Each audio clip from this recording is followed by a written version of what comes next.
Praise the lord ಪ್ರಿಯರೇ, ದೇವರ ಅತಿ ಪರಿಶುದ್ಧವಾದ ನಾಮಕ್ಕೆ ಸ್ತೋತ್ರವಾಗಲಿ. ಯೇಸು ಕ್ರಿಸ್ತನ ಅಭಿಷೇಕವುಳ್ಳ ನಾಮದಲ್ಲಿ ಇವತ್ತು ಕ್ರೈಸ್ತರನ್ನು ಗೊಂದಲಕ್ಕೆ ಈಡು ಮಾಡಿರತಕ್ಕಂತಹ ಒಂದು ಪ್ರಶ್ನೆಗೆ ನನ್ನ ಕೈಯಲ್ಲಿ ಸಾಧ್ಯವಾದಷ್ಟು ಉತ್ತರವನ್ನು ಕೊಡ್ತೇನೆ. ಇವತ್ತು ಕ್ರೈಸ್ತರು ಹಂದಿ ಮಾಂಸ ತಿನ್ನಬಹುದು ಅಂತ ಕೆಲವೊಂದು ಜನ ಹೇಳ್ತಾರೆ, ಕೆಲವೊಂದು ಜನ ತಿನ್ನಬೇಡಿ ಅಂತ ಹೇಳ್ತಾರೆ. ಹಳೆ ಒಡಂಬಡಿಕೆಯಲ್ಲಿ ದೇವರು ತಿನ್ನಬಾರ್ದು ಅಂತ ತೋರಿಸಿದ್ದಾರೆ ಅಂತ ಹೇಳಿದ್ರೆ, ಕೆಲವೊಂದು ಜನ ಹೊಸ ಒಡಂಬಡಿಕೆಯಲ್ಲಿ ತಿನ್ನಬಹುದು ಅಂತ ಹೇಳ್ತಾರೆ. ಆದರೆ ಇಲ್ಲಿ ನಾನು ಹೇಳುವಂಥದ್ದು ದೇವರ ವಾಕ್ಯವೇ ಸತ್ಯ. ಆಹಾರಕ್ಕಿಂತ ಮುಖ್ಯವಾದದ್ದು ದೇವರ ಮೇಲಿನ ನಂಬಿಕೆ ಮತ್ತು ವಿಶ್ವಾಸ ವಿಧೇಯತೆಯಾಗಿದೆ. ಪ್ರಿಯರೇ, ರೋಮಪುರದಲ್ಲಿ ಬರೆದ ಪತ್ರಿಕೆಯಲ್ಲಿ ಬರೆದಿದೆ, ತಿನ್ನುವುದು ಕುಡಿಯುವುದು ದೇವರ ರಾಜ್ಯವಲ್ಲ ಅಂತೇಳಿ. ಆದರೂ ಕೂಡ ಈ ತಿನ್ನೋ ವಿಷಯದಲ್ಲಿ ಕ್ರೈಸ್ತರಲ್ಲಿ ತುಂಬ ತರ್ಕ ಇದೆ. ಪ್ರಿಯರೇ, ಕೆಲವೊಂದು ಜನ ಹಂದಿ ಮಾಂಸ ತಿನ್ನಬಹುದು ಅಂತ ಹೇಳ್ತಾರೆ, ಕೆಲವೊಂದು ಜನ ತಿನ್ನಬಾರ್ದು ಹೇಳ್ತಾರೆ. ಈಗ ಪ್ರಪ್ರಥಮವಾಗಿ 8 ಮಾರ್ಕ್ ಹಾಕಿರ್ತಕ್ಕಂತಹ ಈ ತಿನ್ನಬೇಡಿ ಅಂತ ಹೇಳತಕ್ಕಂಥ ಜಾಗವನ್ನು ನೋಡಿ. ಇದರ ಪ್ರಕಾರ ಧರ್ಮೋಪದೇಶ ಕಾಂಡ 14ನೇ ಅಧ್ಯಾಯದಲ್ಲಿ ಏನು ಬರೆದಿದೆ ಅಂತ ನೋಡೋಣ. 14ನೇ ಅಧ್ಯಾಯ 8ನೇ ವಾಕ್ಯದಲ್ಲಿ ಬರೆದಿದೆ, ಹಂದಿಯ ಗೊರಸು ಸೀಳಿದರೂ ಮೆಲುಕು ಹಾಕುವುದಿಲ್ಲವಾದ್ದರಿಂದ ಅದು ನಿಮಗೆ ಅಶುದ್ಧ. ಇವುಗಳ ಮಾಂಸವನ್ನು ನೀವು ತಿನ್ನಕೂಡದು, ಇವುಗಳ ಎಣವನ್ನು ಕೂಡ ಮುಟ್ಟಕೂಡದು.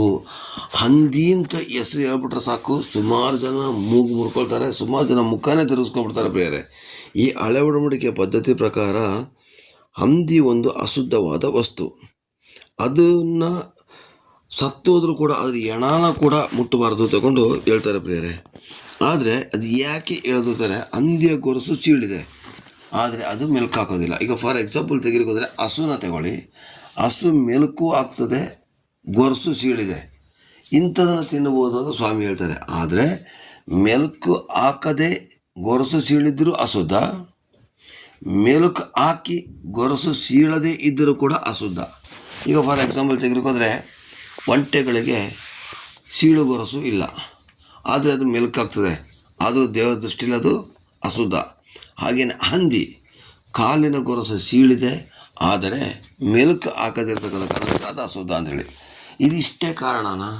ಇಲ್ಲ ಪ್ರಿಯರೇ. ವೈಜ್ಞಾನಿಕವಾಗಿ ಹೇಳಲಿಕ್ಕೆ ಹೋದರೆ ಚಳಿಗಾಲದಲ್ಲಿ ಮತ್ತು ಮಳೆಗಾಲದಲ್ಲಿ ಹಂದಿ ಮಾಂಸವನ್ನು ತಿಂದಾಗ ಹೃದಯಾಘಾತವಾಗುವ ಸಾಧ್ಯತೆಗಳು ಇದೆ ಅಂತ ಹೇಳ್ತಾರೆ. ಎರಡನೇದಾಗಿ ಹಂದಿ ಮಾಂಸವನ್ನು ಕೊಯ್ದಾಗ ನೋಡಿ, ಅದರ ಮಾಂಸ ಎಷ್ಟಿರ್ತದೆ ಅಷ್ಟೇ ಪ್ರಮಾಣದಲ್ಲಿ ಬಾರ್ ಇರ್ತದೆ, ಅಂದರೆ ಚರ್ಬಿ ಇರ್ತದೆ.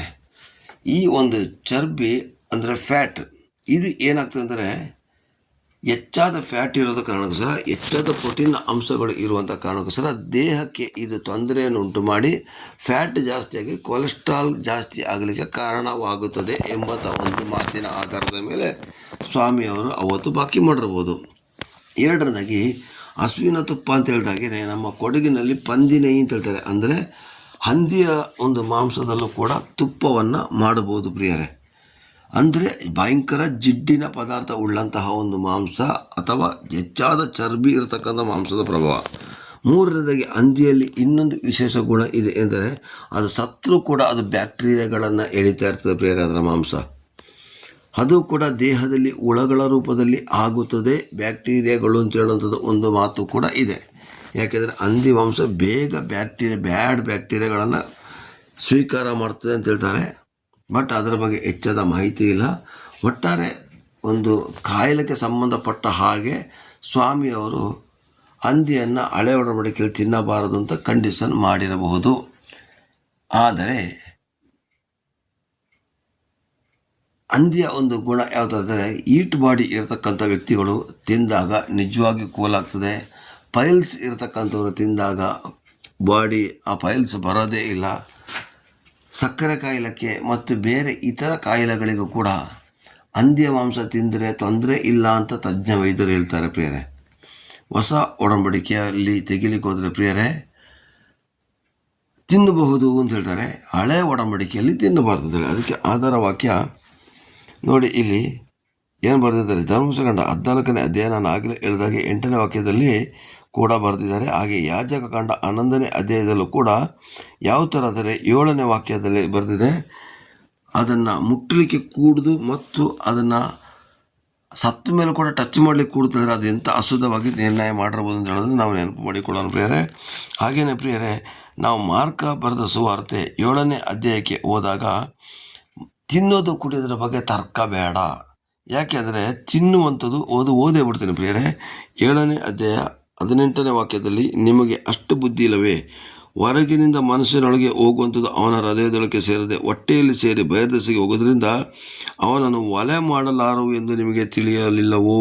ಹಾಗಾದರೆ ಹೊಟ್ಟೆಗೆ ಹೋಗಿ ಯಾವುದು ಟಾಯ್ಲೆಟಿನ ರೂಪದಲ್ಲಿ ಹೊರಗಡೆ ಹೋಗ್ತಾ ಅದು ಯಾವುದು ಹೊಲೆ ಅಲ್ಲ ಅಂತ ಪ್ರಿಯರೇ. ಅಂದರೆ ಅಶುದ್ಧ ಅಲ್ಲ ಅಲ್ಲ ಅಲ್ಲ ಅಲ್ಲ ಅಲ್ಲ. ಆದರೆ ಅಶುದ್ಧ ಯಾವುದು? ಬಾಯಿಯ ಒಳಗಡೆ ಹೋಗುವಂಥದ್ದು ಅಲ್ಲ, ಬಾಯಿಂದ ಹೊರಗಡೆ ಬರ್ತಕ್ಕಂಥ ದುರ್ಭಾಷೆ, ಕೆಟ್ಟ ಮಾತುಗಳು, ಹೊಟ್ಟೆ ಕಿಚ್ಚುಗಳು, ಜಗಳದ ಮಾತುಗಳು, ಭಯಂಕರವಾದಂಥ ರೀತಿಯಲ್ಲಿ ಬರ್ತಕ್ಕಂಥ ಹೊರಗಡೆ ಬರೋಂಥ ಮಾತುಗಳನ್ನು ಸ್ವಾಮಿ ಇದನ್ನು ಅಶುದ್ಧ ಅಂತ ಹೇಳ್ತಾರೆ. ಆಗ ತಿನ್ನೋದು ಕುಡಿಯೋದ್ರಿಂದ ಅಶುದ್ಧ ಅಲ್ಲ. ಹಳೆ ಒಡಂಬಡಿಕೆಯಲ್ಲಿ ತಿನ್ನಲೇಬಾರ್ದು ಕಂಡೀಷನ್ ಮಾಡಿದರೆ, ಎಣನೂ ಕೂಡ ಮುಟ್ಬಾರ್ದು ಕಂಡೀಷನ್ ಮಾಡಿದರೆ, ಆದರೆ ಹೊಸ ಒಡಂಬಡಿಕೆ ತಿನ್ನೋದ್ರ ಬಗ್ಗೆ ಕಂಡೀಷನ್ಸ್ ಇಲ್ಲ. ರೋಮಪುರ 14ನೇ ವಾಕ್ಯದಲ್ಲಿ ಬರೆದಿದೆ ಪ್ರಿಯರೇ, ಯಾವ ಪದಾರ್ಥವೂ ಸ್ವತಃ ಅಶುದ್ಧವಲ್ಲ ಎಂಬುದನ್ನು ಬಲ್ಲನು ಮತ್ತು ಕರ್ತನಾದ ಯೇಸುವಿನಲ್ಲಿ ಇದ್ದುಕೊಂಡು ದೃಢವಾಗಿ ನಂಬಿದ್ದೇನೆ. ಆದರೆ ಯಾವುದೇ ಒಂದು ಪದಾರ್ಥವನ್ನು ಅಶುದ್ಧವೆಂದು ಭಾವಿಸಿದರೆ ಅದು ಅವನಿಗೆ ಅಶುದ್ಧ. ಹಾಗಾದರೆ ಪ್ರಿಯರೇ, ಇವತ್ತು ಸುಮಾರು ಜನ ಮಾಂಸಾಹಾರಿಗಳಿದ್ದಾರೆ, ಸಸ್ಯಾಹಾರಿಗಳಿದ್ದಾರೆ. ಸಸ್ಯಾಹಾರಿಗಳಿಗೆ ಮಾಂಸಾಹಾರಿಗಳ ಕಂಡ್ರೆ ಒಂಥರ ಅಸಹ್ಯ. ಮಾಂಸ ತಿಂದುಬಿಟ್ರೆ ಅಶುದ್ಧ ಅಂತ ಹೇಳ್ತಾರೆ. ಮಾಂಸ ತಿಂದರೆ ನೀನು ದೇವರ ಹತ್ರ ಬರೋದಿಲ್ಲ ಅಂತ ಹೇಳ್ತಾರೆ. ಅದು ಪ್ರಾಣಿ ಹಿಂಸೆ, ಪ್ರಾಣಿ ಬಲಿ ಅಂತ ಹೇಳ್ತಾರೆ. ಅವ್ರು ಆ ಥರ ಭಾವಿಸ್ಕೊಳ್ತಾರೆ. ಭಾವಿಸ್ಕೊಳ್ಳಿ, ಬಿಟ್ಬಿಡಿ. ಅವ್ರನ್ನ ನೀವು ಆ ಥರ ಈ ಥರ ಫೂಲ್ ಮಾಡೋದು ಬೇಡ. ಅವ್ರಿಗೆ ಅದು ಅಶುದ್ಧ ಅಂತ ಕಂಡಿದೆಯಾ, ಓಕೆ, ಅಶುದ್ಧ ಅಂತಲೇ ಇರಲಿ. ಈಗ ತುಂಬ ಜನಗಳನ್ನ ನೋಡಿದ್ದೀನಿ, ಹಂದಿಯ ವಿಷಯ ಹೇಳ್ಬಿಟ್ಟಾಗ ಅವ್ರ ಮುಖನೇ ತಿರುಗಿಸ್ಕೊಬಿಡ್ತಾರೆ. ಯಾಕೆ?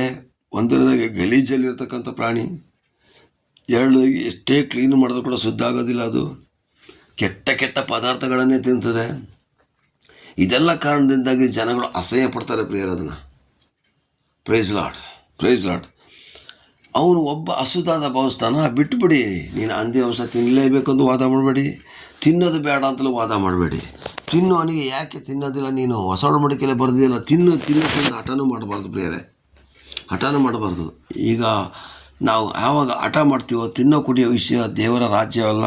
ಅದಕ್ಕೋಸ್ಕರ ಏನು ಗೊತ್ತಾ ಪ್ರಿಯರೇ, ನಾವು ಹಠ ಮಾಡೋದು ಬೇಡ. ಅವರವರ ನಂಬಿಕೆ ಆಧಾರದ ಮೇಲೆ ಇರಲಿ. ನಾನು ಆಗಲೇ ಹೇಳಿದಾಗೆ ದೇವರ ವಾಕ್ಯ ಆಹಾರಕ್ಕಿಂತ ಮುಖ್ಯವಾದದ್ದು ವಿಶ್ವಾಸ ಮತ್ತು ವಿಧೇಯತೆ ಅಂತ ಇಲ್ಲಿ ಬೋರ್ಡಲ್ಲಿ ಬರೆದಿದ್ದೀನಿ ಅಲ್ವ ಪ್ರಿಯರೇ. ಅದೇ ಥರ ಪ್ರಿಯರೇ, ಪ್ರೈಸ್ ಲಾರ್ಡ್, ಪ್ರೈಸ್ ಲಾರ್ಡ್. ದೇವ್ರ ನಮ್ಮ ಸ್ತೋತ್ರ. 1 ಮತ್ತು 4ನೇ ಅಧ್ಯಾಯದಲ್ಲಿ ನೋಡಿ ಪ್ರಿಯರೇ, ತುಂಬ ಕಪಟ ಬೋಧಕರು ಬರ್ತಾರೆ ನಿಮ್ಮ ಮನೆಗೆ. ಅವ್ರು ಹೇಳ್ತಾರೆ 1 ಮತ್ತು 4ನೇ ಅಧ್ಯಾಯ 3ನೇ ವಾಕ್ಯದಲ್ಲಿ, ಅವರನ್ನು ಮರಳುಗೊಳಿಸಿ ಮದುವೆ ಆಗಬಾರ್ದಿಂತಲೂ ಇಂತಿಂಥ ಆಹಾರವನ್ನು ತಿನ್ನಬಾರ್ದಿಂತಲೂ ಹೇಳುತ್ತಾರೆ. ಆದರೆ ಯಾರು ನಂಬುವವರಾಗಿದ್ದು ಸತ್ಯವನ್ನು ಗ್ರಹಿಸ್ತಾರೋ ಅವರು ಕೃತಜ್ಞತ ಸ್ತುತಿ ಮಾಡಿ ತಿನ್ನುವುದಕ್ಕೋಸ್ಕರ ದೇವರು ಸಕಲ ವಿಧವಾದ ಆಹಾರವನ್ನು ಕೊಟ್ಟರು. ಕೃತಜ್ಞತೆ ಸ್ತುತಿ ಮಾಡಿ ತಿನ್ನುವುದಕ್ಕೋಸ್ಕರ ಸಕಲ ವಿಧದ ಆಹಾರವನ್ನು ಕೊಟ್ಟರು. ಆತನು ಉಂಟು ಮಾಡಿದೆಲ್ಲ ಒಳ್ಳೆಯದೇ. ಅವರು ಆದಿಯಲ್ಲಿ ಸೃಷ್ಟಿಯನ್ನು ಮಾಡುವಾಗ ವಾರದ 6 ದಿನವೂ ಕೂಡ ಸೃಷ್ಟಿ ಮಾಡಿದ್ನೆಲ್ಲ ನೋಡಿ ಒಳ್ಳೆಯದು ಅಂತ ಹೇಳಿರೋದು. ಹಾಗಾದರೆ ನಮ್ಮ ಸ್ವಾಮಿ ಸೃಷ್ಟಿ ಮಾಡಿರ್ತಕ್ಕಂಥ ಪ್ರತಿಯೊಂದು ಒಳ್ಳೆಯದೇ ಅಲ್ವಾ? ಇಲ್ಲಿ ನೋಡಿ ದೇವರ ವಾಕ್ಯದಲ್ಲಿ ಎಷ್ಟು ಸ್ಪಷ್ಟವಾಗಿ ಬರೆದಿದೆ ಅಂತೇಳಿ ದೇವರ ನಮಗೆ ಸ್ತೋತ್ರವಾಗಲಿ. ಪ್ರತಿಯೊಂದು ನೋಡಿ, ಆದರೆ ಯಾರು ನಂಬರು ಸತ್ಯವನ್ನು ಗ್ರಹಿಸ್ತಾರೋ ಅವರು ಕೃತಜ್ಞತೆ ಸ್ತುತಿ ಮಾಡಿ ತಿನ್ನೋದಕ್ಕೋಸ್ಕರ ದೇವರು ಸಕಲ ವಿಧವಾದ ಆಹಾರವನ್ನು ಉಂಟು ಮಾಡಿದನು. ಆತನು ಉಂಟು ಮಾಡಿದೆಲ್ಲವೂ ಒಳ್ಳೆಯದೇ. ದೇವರ ಸ್ತೋತ್ರ ಮಾಡಿ ತೆಗೆದುಕೊಳ್ಳುವ ಪಕ್ಷಕ್ಕೆ ಯಾವುದು ನಿಷಿದ್ಧವಾದದೆಂದು ಹೇಳತಕ್ಕದ್ದಲ್ಲ. ದೇವರ ವಾಕ್ಯವನ್ನು ಹೇಳಿ ಪ್ರಾರ್ಥಿಸೋದ್ರಿಂದ ಪವಿತ್ರವಾಗ್ತದೆ. ಹಾಗಾದರೆ ಪ್ರಾರ್ಥನೆ ಮಾಡಿ ತಿನ್ನೋದರಿಂದ ಪವಿತ್ರ ಆಗ್ತದೆ ಅಂತೇಳಿ ಸ್ವಾಮಿ ಹೇಳ್ತಾ ಇದ್ದಾರೆ ಪ್ರಿಯರೇ. Praise Lord, praise Lord, praise Lord. ಹಾಗಾದರೆ ಪ್ರಿಯರೇ, ಇಲ್ಲಿ ನಾವು ನೋಡಬೇಕಾಗಿರ್ತಕ್ಕಂಥ ಅಂಶ ಏನಂದರೆ, ಹಳೆಯ ಒಡಂಬಡಿಕೆಗೆ ಬಂದಾಗ ನಿಜವಾಗಿ ಇದನ್ನು ತಿನ್ನಬಾರ್ದು. ಈ ಚಿತ್ರದಲ್ಲಿ ನೋಡಿ, ಮಾಂಸದ ಮೇಲೆ ಆ ಬಾರ್ ಎಷ್ಟು ದಪ್ಪ ಇದೆ ಅಂತ ನೋಡಿ, ಅದೇ ಫ್ಯಾಟ್ ಪ್ರಿಯರೇ. ಮತ್ತು ಆ ಒಂದು ಮಾಂಸ ಯಾವಾಗಲೂ ಜಿಡ್ಡಿನಿಂದ ಕೂಡಿರ್ತದೆ. ಈಗ ಈ ವ್ಯಕ್ತಿ ತಿನ್ನುತ್ತಿರುವಂಥ ಚಿತ್ರವನ್ನು ನೋಡಿ, ಅದರಲ್ಲಿ ಬರೀ ಫ್ಯಾಟೇ ಇರುವಂಥದ್ದು. ಹಾಗಾದರೆ ಪ್ರಿಯರೇ, ಇಲ್ಲಿ 1 ನಿಮಿಷ ಆಲೋಚನೆ ಮಾಡಿ. ಹಂದಿಯನ್ನು ತಿಂದರೆ ಮಂದಬುದ್ಧಿ ಅಂತ ಕೂಡ ಹೇಳ್ತಾರೆ ಪ್ರಿಯರೇ. ಹಂದಿ ಮಂದ ಬಂದಾಗಿ ಯಾವ ಥರ ನೀರಿನಲ್ಲಿ ಬಿದ್ದಿರ್ತೋ ಅದೇ ಥರ ಹಂದಿಯನ್ನು ತಿಂದರೆ ಮಂದಬುದ್ಧಿ. ಮತ್ತು ಅದಕ್ಕೆ ಫ್ಯಾಟ್ ಹೆಚ್ಚಾಗಿದೆ, ಮತ್ತು ಜಿಡ್ಡಿನಂಶ ಹೆಚ್ಚಾಗಿರೋ ಕಾರಣಕ್ಕೆ ಸಹ ತಿನ್ನಬಾರ್ದು. ಅದು ಅಲ್ಲದೇ ಇನ್ನೊಂದು ಗ್ರಹಿಕೆ ಬಂದುಬಿಟ್ಟಿದೆ. ಯೇಸು ಸ್ವಾಮಿ ದಂಡು ದೆವ್ವವನ್ನು ಬಿಡಿಸುವಾಗ ಹಂದಿಗಳ ಮೇಲೆ ಅದು ಹೋಯಿತು. ಆದ್ದರಿಂದ ದೆವ್ವಗಳು ವಾಸಿಸುವಂತಹ ಪ್ರಾಣಿ ಹಂದಿ. ಈ ಥರನೂ ಕೂಡ ತಪ್ಪಾದ ಹೇಳಿಕೆಗಳನ್ನ ಕೊಡ್ತಾರೆ. ಯೇಸು ಸ್ವಾಮಿ ಅವತ್ತು ದೆವ್ವಗಳನ್ನ ಬಿಡಿಸ್ಬೇಕಾದ್ರೆ ಅಲ್ಲಿ ಹಂದಿಗಳೊಳಗಡೆ ಹೋಗ್ಲಿಕ್ಕೆ ಅವನ ಅವಕಾಶ ಕೇಳಿದಾಗ ಕೊಟ್ಟರು ಅಷ್ಟೇ ಇದಲ್ಲದೆ ಹಂದಿ ದೆವ್ವ ಆಗಲಿಕ್ಕೆ ಸಾಧ್ಯ ಇಲ್ಲ, ಅದು ಒಂದು ಪ್ರಾಣಿ. ಇವತ್ತು ಏನು ತಂದರೆ ಗೊತ್ತಾ, ಹಂದಿ ಒಳಗಡೆ ಆ ಸೈತಾನಗಳೆಲ್ಲ ಸೇರಿರೋ ಕಾರಣಕ್ಕೋಸ್ಕರ ಹಂದಿನ ತಿನ್ನಬಾರ್ದು ಅಂತಕೊಂಡು ಬೋಧನೆಯನ್ನು ಕೂಡ ಮಾಡ್ತಾ ಇದ್ದಾರೆ ಪ್ರೇರೆ. Praise Lord. ಆದರೆ ಇದೆಲ್ಲ ಸುಳ್ಳು. ನಿಮಗೆ ತಿನ್ನಲಿಕ್ಕೆ ಇಷ್ಟ ಇಲ್ವಾ, ಬೇಡ, ಸ್ಟಾಪ್ ಮಾಡಿ. ತಿನ್ನಲಿಕ್ಕೆ ಇಷ್ಟ ಇದೆಯಾ, ಕಂಟಿನ್ಯೂ ಮಾಡಿ, ನೋ ಪ್ರಾಬ್ಲಮ್. ನೆಕ್ಸ್ಟ್ ಅಲ್ಲಿ ಏನು ಬರೆದಿದ್ದಾರೆ, ಹೊಸ ಒಡಂಬಡಿಕೆಗೆ ಬಂದಾಗ ಮಾರ್ಕ 7ನೇ ಅಧ್ಯಾಯ ನೋಡಿಕೊಂಡು, ರೋಮಪುರ 14ನೇ ಅಧ್ಯಾಯ ನೋಡಿಕೊಂಡು ಪ್ರಿಯರೇ, ಇದರಲ್ಲೆಲ್ಲ ಏನು ಬರೆದಿದ್ದಾರೆ, ನೀನು ನಂಬಿಕೆಯಿಂದ ನೀನು ಪ್ರಾರ್ಥನೆ ಮಾಡಿ ತಿನ್ನುವಾಗ ಎಲ್ಲವೂ ಕೂಡ ಶುದ್ಧ ಅಂತ ಬರೆದಿದೆ, ಹೌದಲ್ವಾ? ದೇವರ ಸ್ತೋತ್ರವನ್ನು ಮಾಡಿ ತೆಗೆದುಕೊಳ್ಳುವುದರೆ ಎಲ್ಲವೂ ಕೂಡ ಶುದ್ಧ ಅಂತ ಬರೆದಿದೆ ಪ್ರಿಯರೇ. ಹಾಗಾದರೆ ಪ್ರಿಯರೇ, ಹಂದಿ ಮಾಂಸ ತಿನ್ಬೋದಾ, ತಿನ್ನೋದು ಬೇಡ ಅಂತ ಹೇಳೋ ತರ್ಕಕ್ಕಿಂತ, ಇದು ತುಂಬ ಸಭೆಗಳಲ್ಲಿದೆ, ಹಂದಿ ಮಾಂಸ ತಿನ್ನಬಾರ್ದು ಅಂತ ವಾದ ಮಾಡೋದು ಒಂದು ತರ್ಕ, ಹಂದಿ ಮಾಂಸ ತಿನ್ನಬೇಕು ಅಂತ ವಾದ ಮಾಡೋದು ಒಂದು ತರ್ಕ. ಹಾಗೆಯೇ ವಾಲೆ ಹಾಕ್ಬಾರ್ದು, ಜುಮ್ಕಿ ಹಾಕ್ಬಾರ್ದು, ಆ ಥರ ಮಾಡಬಾರ್ದು, ಈ ಥರ ಮಾಡಬಾರ್ದು, ಮೊಣಕಾಲು ಊರಲೇಬೇಕು, ಉಪವಾಸ ನಿಲ್ಲಲೇಬೇಕು, ಈ ಥರ ತುಂಬ ಕಂಡೀಷನ್ಸ್ಗಳನ್ನ ಮಾಡ್ತಾರೆ ಪ್ರಿಯರೇ. ಅವರಿಗೆ ಭಯಭಕ್ತಿಗಿಂತನೂ ಕೂಡ ಆಚರಣೆಗಳು, ಸಂಪ್ರದಾಯಗಳು ಮುಖ್ಯ. ಇಲ್ಲ ಪ್ರಿಯರೇ, ಒಂದು ವಿಷಯನ ಚೆನ್ನಾಗಿ ನೆನಪಿಟ್ಕೊಳ್ಳಿ, ನಮಗೆ ತಿನ್ನೋದು ಕುಡಿಯೋದ್ರ ಬಗ್ಗೆ ಜಾಸ್ತಿ ತರ್ಕ ಬೇಡ, ಆಚರಣೆಗಳನ್ನು ಮಾಡೋದ್ರ ಬಗ್ಗೆ ತರ್ಕ ಬೇಡ ಪ್ರಿಯರೇ. ಮಂಡಿಕಾಲು ಊರಲೇಬೇಕು, ಅನ್ಯ ಭಾಷೆ ಹೇಳಲೇಬೇಕು, ಮೊಣಕಾಲಲ್ಲಿ ಊರಿನೇ ಪ್ರಾರ್ಥನೆ ಮಾಡಬೇಕು, ಎಲ್ಲರೂ ಕಣ್ಣೀರು ಹಾಕಿ ಪ್ರಾರ್ಥನೆ ಮಾಡಿ ಬರದಿರತಕ್ಕಂಥ ಕಣ್ಣೀರನ್ನು ತರಿಸ್ತಾರೆ ಪ್ರಿಯರೇ.